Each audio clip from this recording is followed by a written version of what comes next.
Welcome to the June meeting of the Rum River Camera Club. Glad to have everybody here. Very excited to have a guest speaker. And we have really no old business, new business, because we're still brand new. But I'd like to introduce Mark Jobe as a master of Milky Way and deep sky astrophotography. We are thrilled to welcome Mark Jobe as the guest presenter for the Milky Way Mini-Workshop. A highly respected astrophotographer from Minnesota, Mark is a prominent figure within the Minnesota Astronomical Society, dedicating his expertise to capturing the wonders of the night sky. With a passion for astrophotography, Mark enjoys photographing distant galaxies, nebula, and star clusters using an array of telescopes and cameras to reveal cosmic beauty. His mastery extends to overcoming the challenges of light pollution, ensuring that his images of the Milky Way and beyond are as breathtaking as they are scientifically fascinating. This workshop is a unique opportunity to learn directly from Mark's wealth of knowledge. Whether you're an experienced astrophotographer or just starting your journey, his insights into composition, exposure techniques, and celestial imaging will provide invaluable guidance. Join us in welcoming Mark Jobe and get ready to capture the magic of the Milky Way.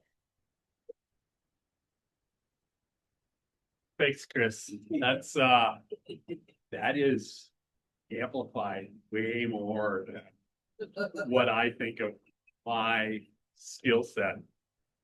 So I'm gonna move over here just because I want to make sure that the Zoom captured everything. Well, look, now I'm on the screen. I can see myself. It's still recording, right? Yeah. Oh, I don't know if it is because before the. Oh yeah, it's this. The green is. Oh yeah, it's the red is in there. Now you have a bunch of editing to do. I do. So, master. I don't know if I'm a master. I said I'm a master. So Chris is right. I do a lot of astrophotography using my telescope. So much so that sometimes I don't get the opportunity to set my camera up and just shoot Milky Way either. So it's kind of one of those deals. I focus on one thing in a night, and then any of my other plans kind of go by the wayside just because I focus on getting at least one thing right in the night. If I can get that one thing running really well, and I can dedicate some time to the other thing, I will. So with that, I used to have a great intro slide that just talked about me. I didn't put it in this slide deck. So I am a member of the Minnesota Astronomical Society, like Chris said. I'm also a member of Starry Skies North, which I would say you guys should check out because they're always looking for, more support. And I'm not talking, when I'm talking about support, I'm not talking about money. I'm just talking about bodies and numbers. The other piece of that is they promote dark sky. So the Starry Skies North is a Minnesota chapter, or actually it's an upper Midwest chapter of Dark Sky International. So they promote dark skies. They promote trying to lessen light pollution. And I used to be anti-light, but since I've hung around those people, I've kind of changed my tune, and I'm going, okay, you can have lights at night, but please turn them off if you're not using them. So their whole philosophy is light that is only used when it's needed, and it's proper light. So as I drive around, I see lights all the time. I'm going, oh, well, this world would be so much better if we had proper lighting. So it's basically just a light that shines down. And then when you're done using it, it goes off. And having light doesn't necessarily make you more secure. or safer. I say if you have a light on in your yard, it just shows people that you're there and they should come because you've left the light on for them. My wife and I talked about that a lot when we lived in the house that we're living in now. And I totally took out every light and put it on a switch. So if we need the light, we flip it on and use it and then you turn it off. And it's not just me as an astrophotographer, it's me as wanting to get a good night's sleep too. It's my wife. We've had to go put blackout blinds on our bedroom windows so that she can sleep.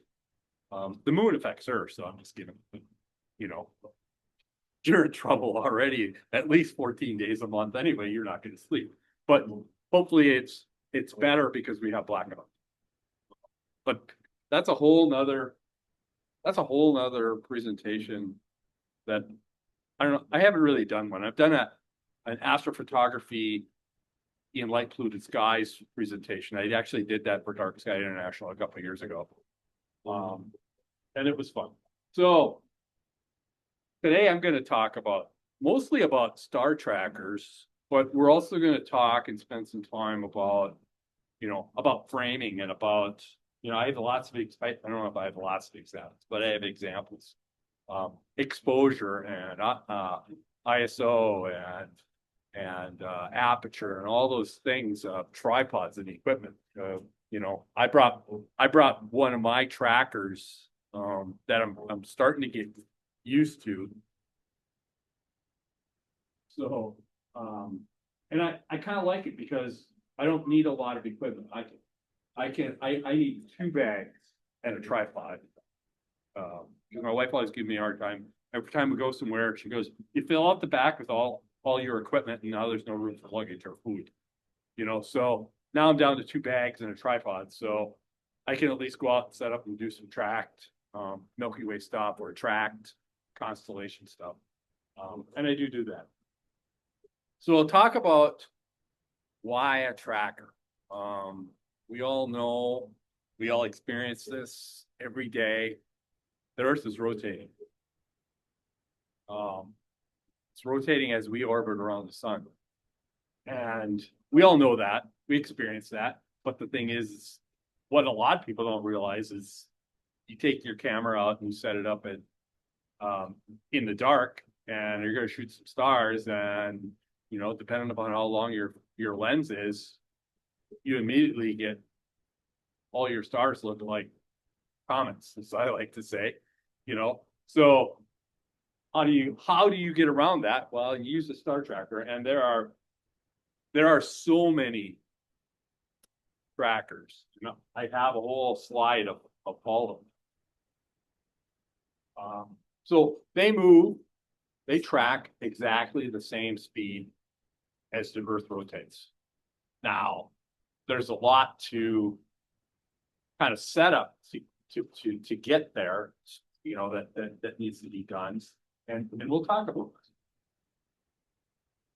Yeah. 23 hours, 56 minutes, 4 seconds. So 1 degree every 4 minutes. And then if you think about the Earth rotating, the Earth orbiting the sun, and how our sky changes every night, same thing happens to our sky. Our sky changes every night 1 degree per day. 360. It's kind of a coincidence, I think, maybe, is that there's 365 days in a year.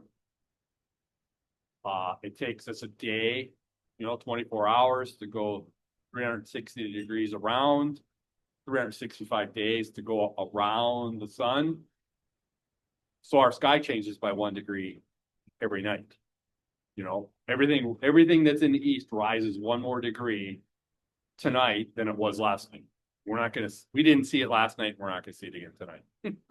Unfortunately, it's cloudy both nights, which is typical of my world. So think about that. And I could go on. I could just continue to keep going out in space, but that's another presentation that I do.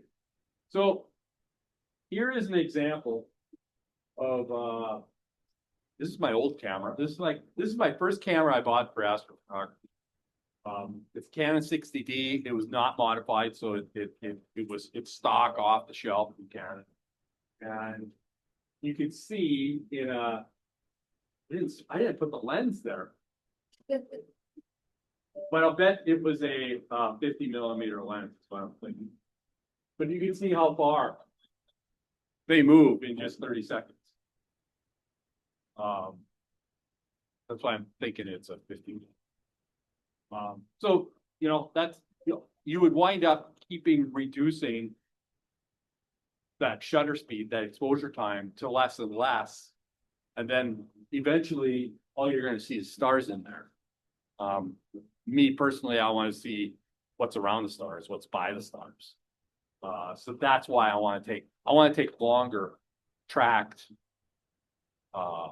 pictures. So I use 400. You guys talk about 500 in your sheet. Oh, I see. I would agree. Yeah. But then some of the people that I've interacted with that are, I consider those are my pros, those are my masters. They even go more conservative than that, and they even start talking about the rule at 300. Now, yeah, the math gets hard, but I'm going, well, we all carry a calculator everywhere we go these days. We all have a phone, so you know, I don't think it's that hard, even if you got it close. You know. Yeah, right. Because you know you're gonna go out and plan your shot. I mean, you're not gonna pull up to a spot and go, well, let's see. I think I'm gonna shoot. You know, I mean, it's yeah, right. I used to do the same thing. I go, yeah, well, and then I'd always come home and I go, well, okay, look at I have 1,000 pictures of tonight from being out tonight, and yeah, I may as well just toss it because I was out of focus. I wasn't doing a very good job tracking, or my exposure was too long, or the ISO was, I forgot to adjust the ISO back after I got focus, you know. So there's all that stuff. I mean, you can go on and on. I've kind of gotten to a point where I have a checklist when I show up and I set the tripod down, you know, and I think I have that. I talk about that later on. So yeah. 28 millimeter lens, rule of 400, about 14 seconds. If you went 15, I think you'd be fine. I think with my 60D, I could go 15 or I could go 16 because it's a crop sensor camera. You know, so that's the difference right there. 28 millimeter lens, I could go 14 seconds before I get started. A 50 millimeter lens, I can only go. Did I go the other way? I can do this. I can run this. A 50 millimeter lens, you could go 8 seconds. You know, I mean, still to me, I just go, wow, that's just not very much time. I want time. So that's why I gotta go up on the tracker. Here's a picture of this tracked. Yeah, so this is 50 millimeters at 8 seconds, ISO 6400. Just read there's a whole paper. I don't know if I should send you that link and then you can post it. There's a guy just wrote a paper about ISO. And you know, one of my favorite photographers, Mike Shaw, he used to be Minnesotan. I think he just moved back to California. He did leave us, but I think it had something to do with his wife is a doctor, and she makes more money, and he does it as a photographer. I'm kind of thinking that what forced them off. So he always talked about moving your histogram exposed to the left, exposed to the right. So keep pushing that, you know, histogram to the right because you can always fix it in post. Nice quote. Wow. Okay. And he and I would never agree with him. I just go, but you're turning up the ISO and you're getting more noise. And what I didn't realize and what I didn't understand in my conflict with him, and it really was not that much of a conflict. He just said, you got to try it. Is my question or my concern always was, is by keep up in the ISO, is you're going to introduce noise into your image. And he goes, that's what all these fancy denoise programs are for now, that you can take it out. And he goes, the noise isn't that bad, which from a astrophotographer point of view, using my astronomy cameras, he's right. If I turn the gain up in those cameras, which gain and ISO is the same, if I turn the gain up in the camera, I still don't get much noise. So I just go, I understand now. So there's an example. There I zoomed it in 100. I mean, there is still some tracking issues, and that's even at 8 seconds. I mean, I don't think it goes away until you get it on track. Well, there's Well, that's what I mean. stack with take a whole bunch of pictures at the really low seconds and then you stack them on top of each Right. other. And that I gets- have an example of that later. Oh. So I agree with you. You know, I mean, even in that image, at 8 seconds, it still has oblong stars. But the thing is, you don't really see them in there. That's actually on my back deck. That doesn't work. But anyway, that's off my back deck. I was probably trying to get some Milky Way snow. Yeah, okay. Rule 400 tracking, we talked about that. Lets you do longer exposure. So for instance, on my telescopes in my observatory, I could track for 5 minutes, or actually I go 5 minutes. That's kind of my self-imposed limit of go 300 seconds, 5 minutes to get, and then I stack those. And I can, but I don't want to because there's airplanes, Elon Musk's satellites, the Chinese satellites, the International Space Station, which I got one night. Well, there is all that. Yeah, I got the space station one night. I should have saved that train. You know, so with my camera, I you know, because my astronomy cameras are all cooled, so the sensor is cooled. They actually have a mechanism on there that cools the sensor, so I can cool the sensor to 0 degrees Fahrenheit. Whereas going with a long exposure on our DSLR or our mirrorless cameras, the sensor actually gets warm. And as that sensor gets warm, you introduce more and more noise there also.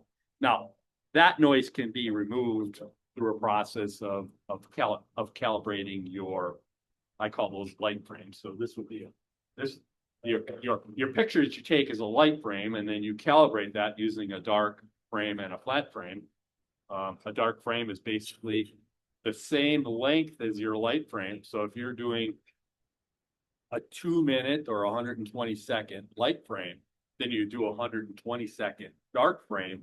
Almost right after you finish shooting, you start that same. So you keep that sensor warm, and you start collecting that data. And you know, you can collect between 5 and 10 of those dark frames because you just put the lens cap on.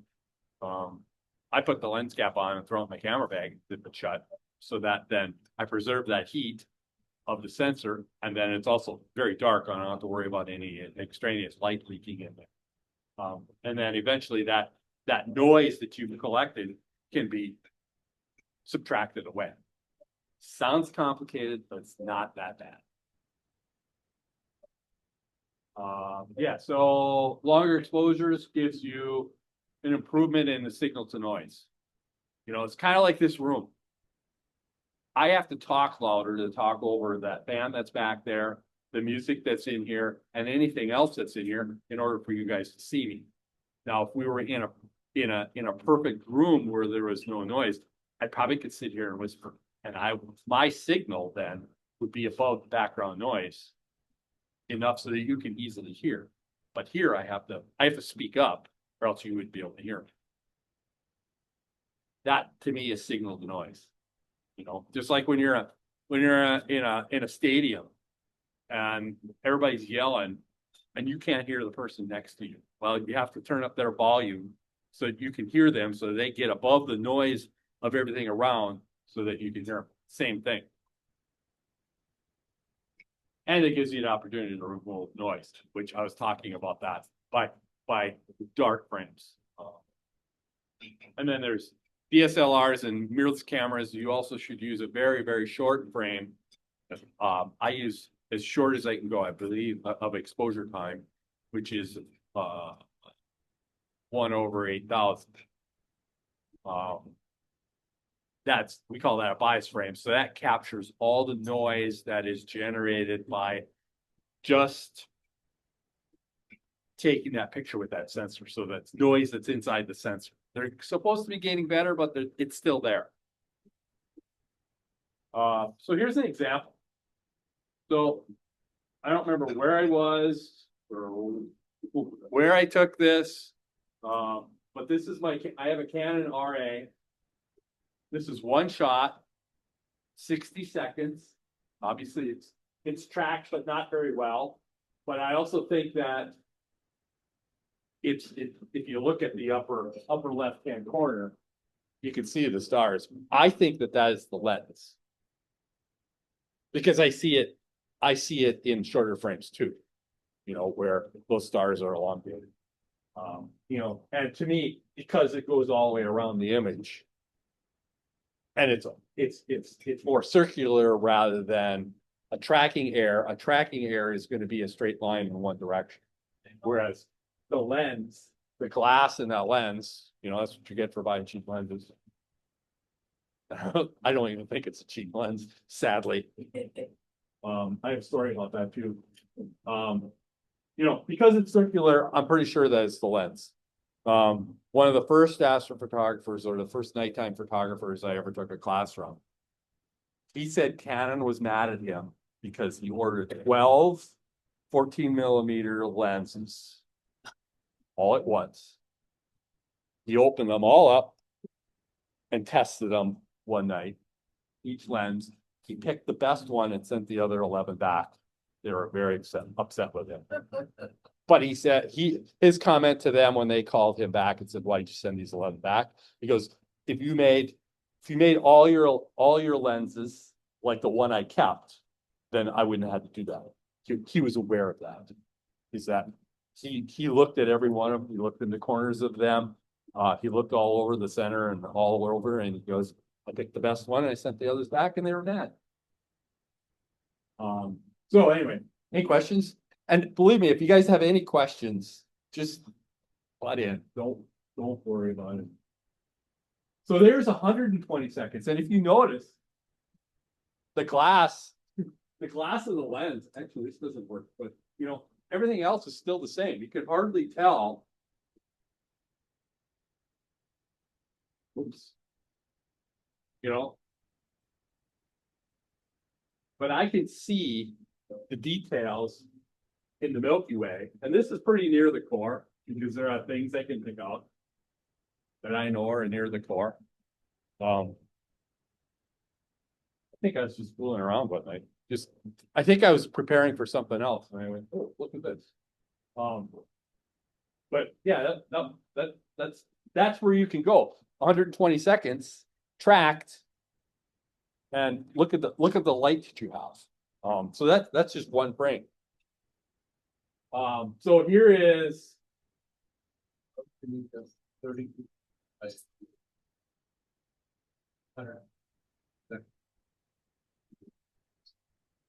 Yeah. Oh yeah. So why would I need it's not. Yeah. You're right. You would think it would be, but that attributes to, you know, so why is the ISO that high?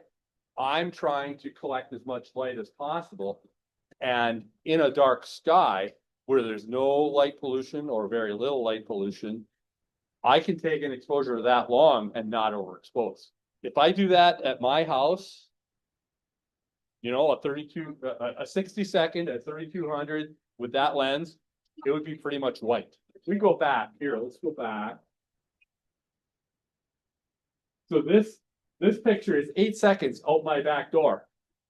That's almost overexposed. Sure, the ISO is 6400, but that's only 8 seconds. Right. That's why I was asking. If I, yeah, right. I'm with you. Yeah. I've probably done that. I probably set my camera up and took a 30-second or 120-second exposure from my back deck and went, this is garbage because it's overexposed. It's all white, you know, because there's so much light in so much light pollution. Whereas these pictures, Where's the base at now? North Dakota, Okay. very dark, no light pollution out in the country. Okay. You know, this I know this is 2 miles from where I grew up. By the way, these green things on the bottom, fireflies. I went, whoa, I didn't even know they were there. But yeah, here again, and and these lights here, that's a car. So that's I think there was a road down there where you couldn't see the car, it would just pop out and then they turn. So that's what that is. But I was kind of excited when I got there. I went, you know, it's not bad, you know. And that's my star tracker that's for sale. Which it's not. No, not really. It's just that if somebody was looking for one, I have one that's cheap. But there again, I mean, look at my lens. You can see the same thing. You can still see the aberration in the lens. So yeah, that is an example of you can crank up the ISO, you can crank up the time on a tracker to get details. I mean, there's the core of the Milky Way. I mean, it wasn't a very good night as far as smoke and haze. I think it was, well, I know what direction I was taking. It was before midnight, so it was probably August. Milky Way is almost dead south. And it was harvest time. Lots of dust in the air there. And who knows, there's probably forest fires then too. Most likely. We fight that. At night, August, so the sun for like. Yeah, right. In August, yeah. Especially up there. So this is a recent experiment, and I actually use this rig here. This is a little tracker made by Move Shoot Move. And I'd seen them in various forums and things like that, and I always went, wow, that's kind of cool. That's kind of small. I kind of like that. And it seemed like it was pretty straightforward. And I got the opportunity to buy one used, so I bought it. The new ones are better. They're simpler, and I'll go through a little demo to just show how I set that up. But so this was taken in January. I got invited to do a star party out at Sibley State Park, and it was one of those rare January days where it was 45, 50 degrees, and it was clear. And so it was clear, and it was warm, and it was dry. And I just went, wow. So I took all my gear and I went, well, after they went home, because I knew they were going to be done by 9. And because it gets dark at 6:30. So we were done by 8, and I went and started setting up my gear, and I started shooting. So this is Orion. There's the belt. There's the big star Betelgeuse, and that's the other star, Rigel. There's the belt, and these are the stars. That nebula in the middle is the Orion Nebula. That's the only nebula that you can see with your naked eye. Well, one of them. Because it looks like a star to us when we look at it. So here it is zoomed in, and I'm okay with the way the stars look because I can fix them. But that's zoomed in 100%. I know I could do a better job tracking next time. I didn't do a very good job of aligning. I was overloaded. you know, way over. I think I was almost 2 pounds over probably on the tracker, and they don't like that. So I was pretty happy with it. And so this is my final image. So this was 134 20-second exposures that I stacked. I used dark frames, I used bias frames, and I used flat frame. And we can go into detail if you really want to talk about those, but I would do a whole thing on processing some other time and then I also used my regular astrophotography processing program. It's a program called PixInsight.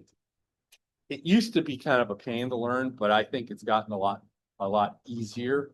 And maybe that's just because I've spent enough time with it. I probably have 5 or 6 years of time working with it.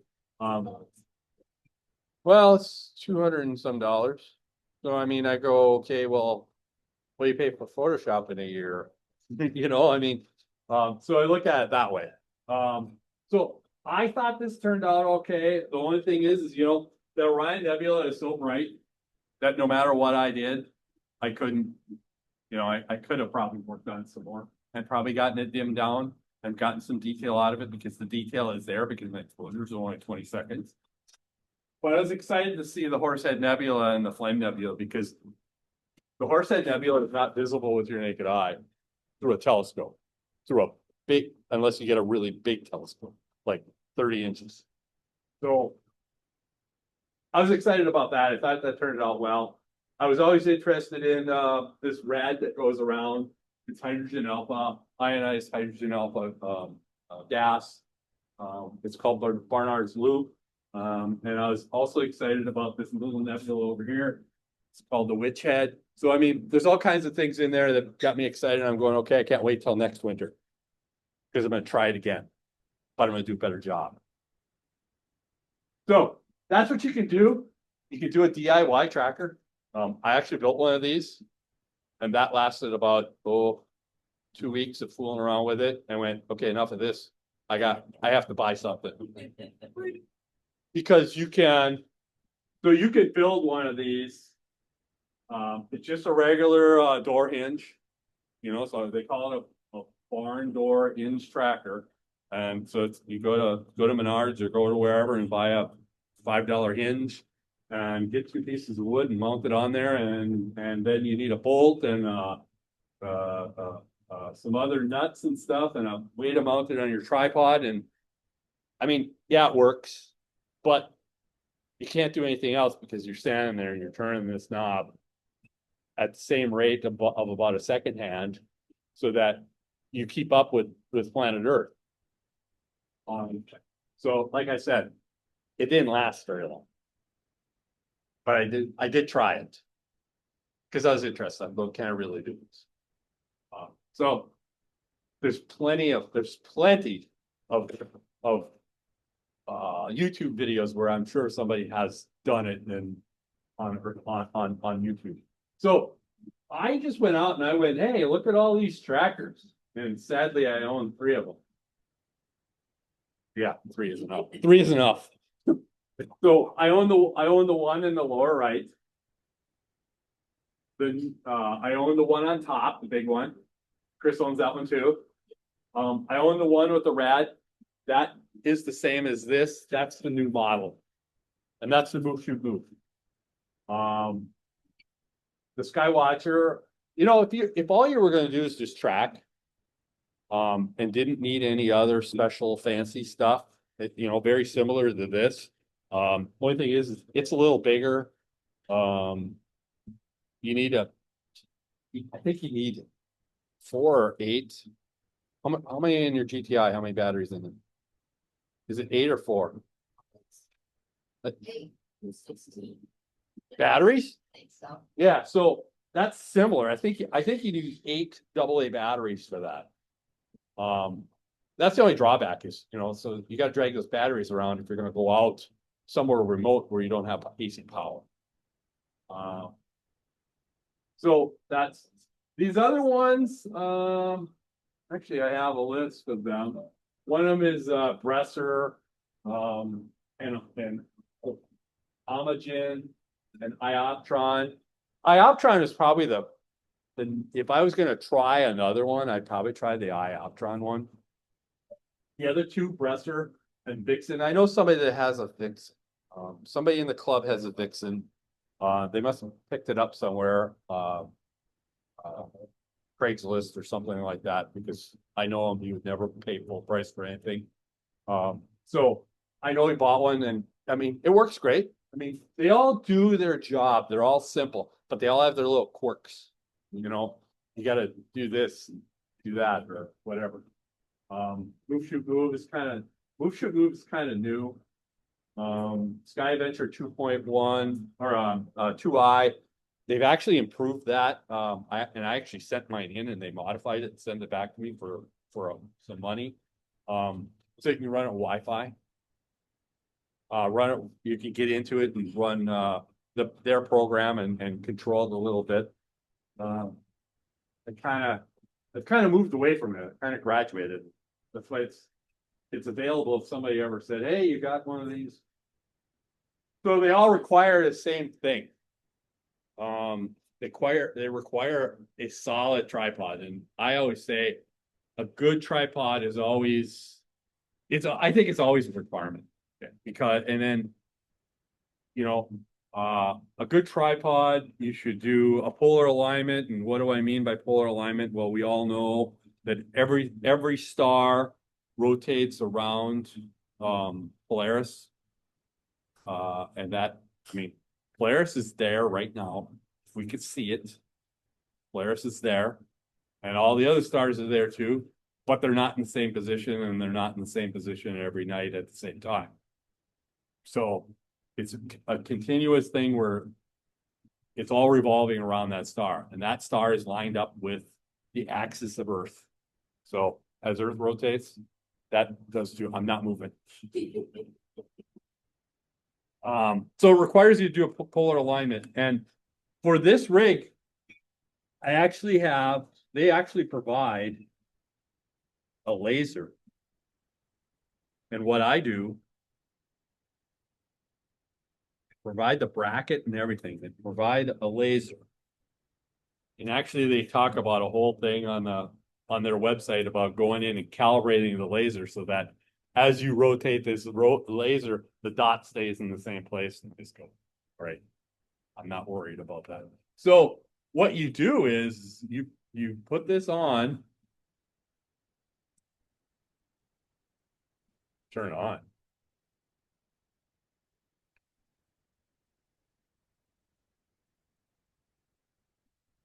And then you point the laser at the North Star.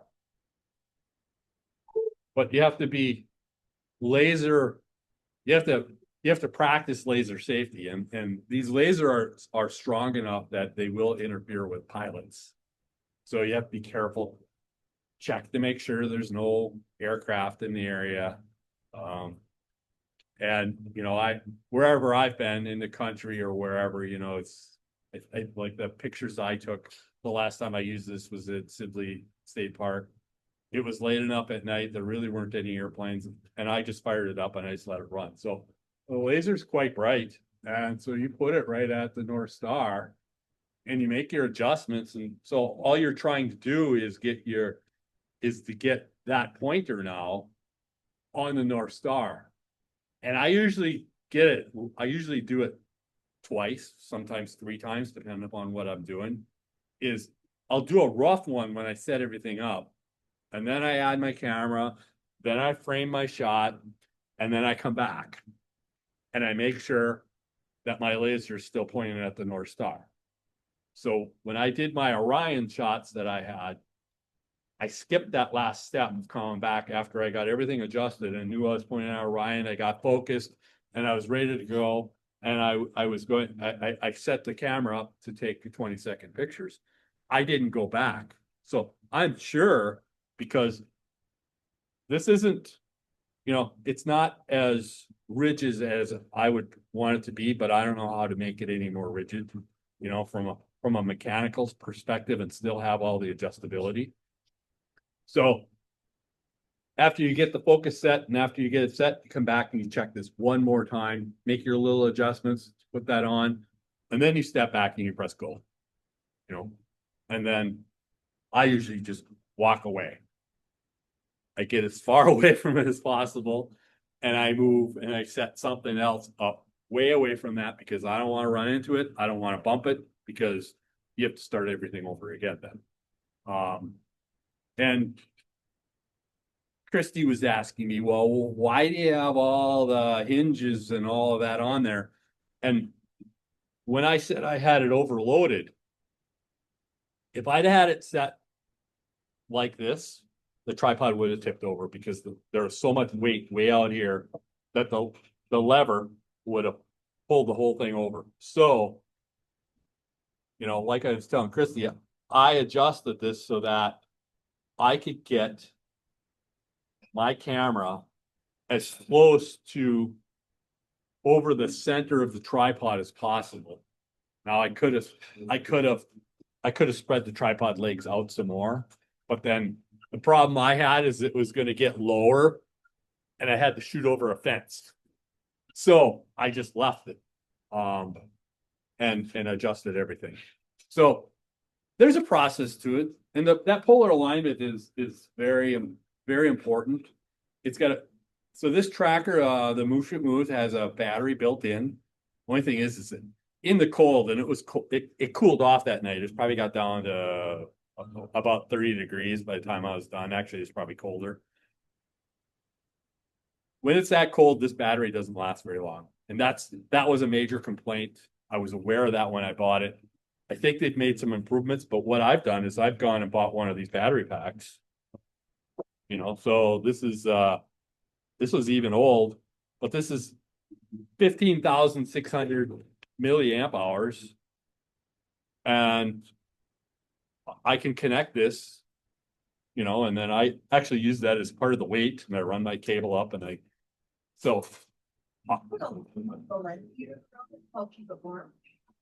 around this, no, it's not going to help that much. I mean, I think I got like 3 hours out of it, but I just automatically connected because I just go 9 times out of 10, I'd probably only have it half charged anyway. And I forget because there's camera batteries to charge, right? You know, so I always forget. But I think this is a place to start, and I don't think it's that expensive if you're gonna get into a tracker. Use your kit lens, use your 50 millimeter lens. We probably already have some of those lenses in our bag. I have this plan, this lifetime plan is I want to shoot the whole constellation of Cygnus. You know, Cygnus is Swan. It's right in the Milky Way. I want to shoot the whole thing in a mosaic. And I figure it's going to take me the rest of my life to do that with a 135 millimeter lens. And it's going to require attention to detail because I imagine I'll probably throw half the stuff away because I did something wrong that night. Bumped the tripod, didn't do my last check, something like that. So I say, hey, try it. What else have I got? Yeah, so Skywatcher GTI, I have one, Chris has one. That one I can program with my similar software that I use to do astrophotography. And I actually put a bigger lens on that because that'll handle 11 pounds.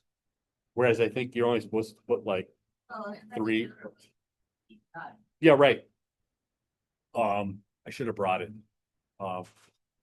You don't have yours. So it actually has a counterweight on so that it'll balance, and you should balance it. And that works pretty well. Someday I'm going to do that. I shouldn't talk about that because I didn't bring that with. So, but I can talk about that. So yeah, so kind of balancing things out, getting that rough alignment for your polar alignment, fine tuning and adjustments, you know, and then going through and just tightening everything. You know, this thing's got so many little knobs on that you got to tighten, especially with all the extra little hinges. Make sure your camera is tight so that your camera does not fall off the tripod or off your ball head. I had that happen. It slipped. I heard it and I went, ah! You know, and I went, sure enough, I'd forgotten to tighten it. You know, do your final focus. And I should repeat, check the alignment, because every time you touch it, you're going to move it. And I think it's probably not so much true with the GTI, a Skywatcher GTI, which Chris and I have. Just because that's a little more rigid, that has a lot less hinges. Do all the other things you're going to do in when you go out to shoot Milky Way or whatever is focus, focus, focus. I have to set myself an alarm because I always forget to recheck focus after a certain period of time, because if the temperature drops, you know, 5, 10, 15 degrees from the time you start shooting until you're maybe done, your focus is going to change. And that's my experience with that. You know, actually frame object should be up higher, you know, probably up there. After you do your final tightening, make sure that's the frame you want. And I think it's practice, practice, practice, detail, detail, detail. Don't forget to tighten and just pay attention to what your rig is. I think you really have to understand what's going on there. And then again, I'll repeat it 100 times, is that you're going to have, if you don't have a good polar alignment, you're going to have bad tracking. And then you're going to have stars that look like comets. You know, they're going to have a trail behind them. Questions, ask me anything. I kind of did the demo already. I was going to show a picture. See if I can do this. Oh, I'm not sharing that screen. Better share that.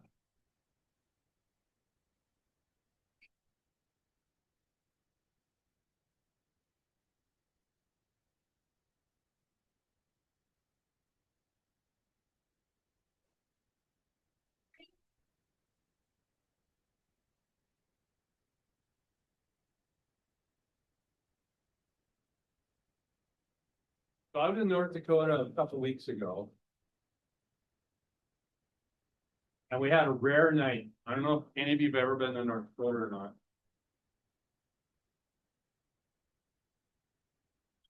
But a rare night in North Dakota is when you get a nice warm night with no wind.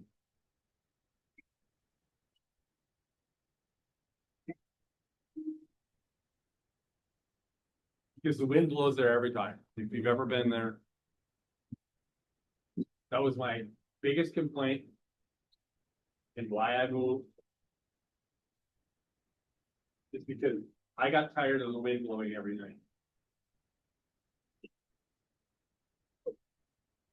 I can't advance this. You can't what? Well, I wanted to see. It's showing. Oh no, here we go. So I was out there and it, you know, because it was the end of May.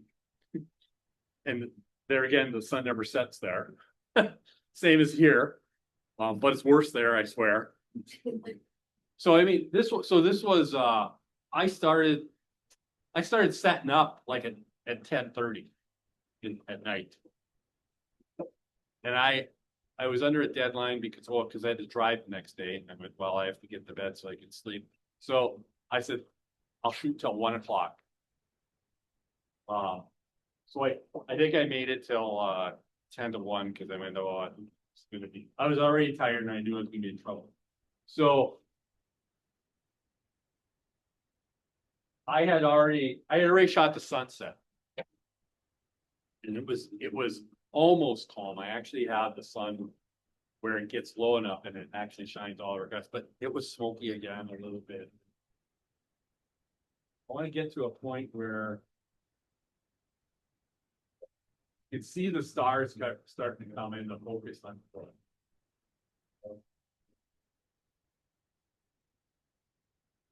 the light. Sunday.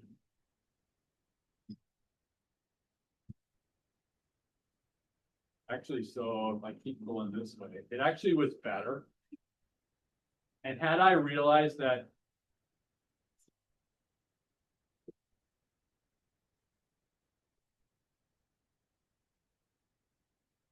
but anyway, you can see the star reflections in the lake. So there's a point where they were as good in the lake as they were in the sky. And it's like, oh, but then as you can see, a breeze, I mean, it was just a little puff, messed up the lake. And I didn't realize it, but I'm going, if I had just stayed like 10 more minutes, it'd have gotten back to calm again, I'm thinking. And I could have seen those. And the other thing I see in this whole setup is I wish I would have tried to get my camera even lower to the ground. And then pointing up so I could still get the lake and still get the, I would have preferred more trees, but the one tree that is in North Dakota is in the picture. I have that one. And here again, I grew up like 5 miles from this place. Only thing is, 40 years ago, this lake wasn't a lake. The guy was actually farming this land. But because of all the rain and all how things have changed in North Dakota, if you know anything about North Dakota, there's a Devil's Lake. It's a lake and a town, but Devil's Lake has expanded, and they actually had to move towns because the lake got so big that it was flooding the towns. They had to rebuild roads. US Highway 2 goes from Grand Forks to Williston to Devil's Lake. They raised that road 3 or 4 times because it kept getting flooded. Water would get up to it. There are places that I used to fish as a kid that are under 20 feet of water today. And then because of the way the geology is in North Dakota, the pressure that lake put on it by it gathering all this water, and I talked to a geologist about this because I said, is that possible? That so much water was in Devil's Lake that it actually pushed through the gravel and through the ground and formed these lakes 30 or 40, 50 miles away. So where there was no lake, there was a lake. They stocked, so the DNR in North Dakota stocked this with walleye, and it created a whole nother industry that it wasn't there. I mean, in 1980 or 81, I walked this lake from one end to the other because it was dry in the fall. There was hardly any water in it. So 40 years. So I want to learn from you guys someday. Is you guys are the Photoshop. I want to make this picture better. I can help you with that. So In fact, next month I was planning on doing a post-processing workshop. yeah, right. So I've tried. I don't know. I have books. I have stacks of books, but the only thing is I can't read the book and get it. I can't learn that way for some reason. So any questions for you guys? I mean, I'm kind of done. Oh, no question. Good. Thanks for having me, though. That's great. I'm excited. I hope you got something out of it. That's always my fear, is I was just here talking. So, you want to show these things real quick? Should I? Yeah, you can. You can show. Actually, you have something that I want to talk about. No, you don't. Never mind. Oh, so this is This is a tripod for cameras. Oh, So you would be able to get a camera, and this is actually a selfie stick. So what we discovered is if you already have a selfie stick and a tripod, sometimes they can go together. But for like $15, you can buy a combo selfie stick for your camera on a tripod. And that's what you need to make really good pictures of the night sky with your phone, is a tripod. And a lot of them even come with a little remote button. I can't get it off of there, but there's a little remote button. So you don't touch it, so you don't have that movement. So the only thing I want to add to that is, these new cell phones. I mean, even my old one, I'm thinking about the old one that I replaced even 2 years ago already. So that phone is like 5, 6 years old. And I could do, so it was an Android phone that I could do night shots with it. So it would, it had a mode on it that you could do night with. And it would do 3-4 minute exposures, but the software in it actually was, it would take a picture, adjust, take another picture, adjust. So it was kind of cool. Mine today is way better. yeah, you can change the ISO that he was talking about. You can change the shutter speed. There's a RAW mode that you can get on the new cell phones that you can just set all those things, 30-second exposure, ISO, low f-stop, and you're squared away. Yeah, right. You can adjust the Everything. aperture also. Yeah. So I also brought the tripod that I use. This is a really nice Manfrotto, lightweight, which is so important because if you're hiking out somewhere, you can't always take a star tracker. I agree. It gets really heavy. So this is pretty lightweight. And my wife won't go with me because she doesn't want to carry stuff. And we have, like we put the little heater thingy in there, but my heater is for, Yeah, because dew is the other thing. I mean, I am a little heater for the do things. So that you can wrap it around your lens. And you attach a little battery pack. battery pack. And it's good to go. You just let it go. Make sure it's not covering your lens. And if you don't want to invest in that, I use the chemical hand warmers. Yeah. Yeah. They work great. And I mean, I use on my tripod. Actually, I don't have that tripod in here, but usually on my tripod, I've wrapped a few rounds of just painter's tape, and that's what I use to hold my. If you have long hair, I use ponytail holders, and that's what I've been using until my kids got me this last year, is I just would use a ponytail holder and plop it on there with the hand warmer and it's good to go. Yeah, so that is I do that because I don't know, then I have two less things to carry. A battery pack for my dew heater and the dew heater. And I have Less things for me to lose in the woods. a Rokinon on a Canon camera. The Rokinon is pretty inexpensive. I've been very happy with it. My husband got one too. It's really easy to set to infinity, and it goes down to an f2.8, and it's a 14 millimeter, and it says really good jobs. I've posted pictures that I've taken with this in our group, so I'm very pleased. I do stacking. Is that 50? 15 millimeter, 14 millimeter. 14 millimeter. I usually take about 25 second exposures, and then I stack them later using post-processing on Camera Raw, Adobe Camera Raw, and Photoshop.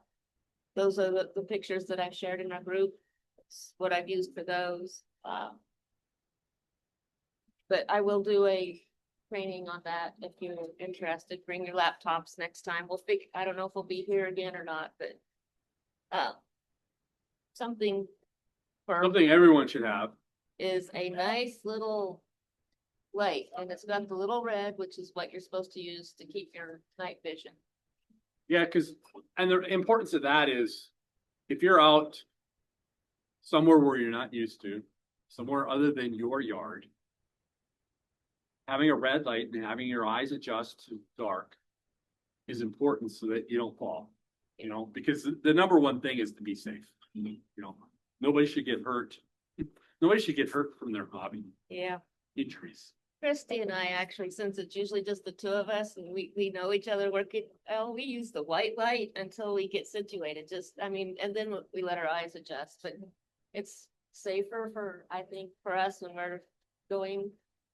If we're in a group of people of experts who are like, will get annoyed, then the red light is okay. But even then, sometimes people get a little grumpy. If you're in a really dark sky area, even the Milky Way can give shadows. So there is enough light in the dark night sky that even the Milky Way in what's the Portal. What's the portal? Portal 2. Portal 2, but Portal 2 are better, which Portal 2 is brighter than Portal 1. Right here in this area, I'd say we're probably a Portal 6, 7, maybe. yeah. This is considered urban. Yeah. But Cedar Creek is better. Cedar Creek just down the road is I would say it's like a Portal 5, maybe even leaning toward a Portal 4. and then we're gonna do a couple of parks the end of this month, early July, and then the end of July. We got permission from the Isanti County Parks that they close at 10 o'clock, but we get to be there as Rum River Camera Club. I have the signature and everything, so we'll be sending out messages about that as the time gets closer, so we can figure out when there's gonna be clear skies, because without the clear skies, and we need to blow that smoke back to Canada, but without the clear skies, the pictures are, well, you might have seen the pictures I took of the crane statues, the sandhill crane statues. The night sky was not prime. You could kind of see the smoke. Even the stacking wasn't really fixing it. There was light pollution, but it shouldn't have been bad enough that it was. Where were those taken? Where are those at? Irving, John Anderson, which is one of the places we have permission for, and then we have Wayside Prairie, which is going to be really good because it is, what's the direction? West of here? West of here. Oh, yeah, I drove through that then. Drove by it probably. Yeah, well, maybe. It's probably kind of parallel. It's in Isanti County. I So- came all over on County Road 4. So it's gonna be a lot of fun. Stay tuned to our Facebook group and probably next door, but mostly the Facebook group for more information on locations and timing and everything else. And bring your cameras. We will try to meet when it's daylight so that we can kind of set up. You can ask me questions on Facebook. You can send us emails. We can get you set up for joining us on this astrophotography adventure that's gonna happen in the next couple months. So thank you, everybody, for coming.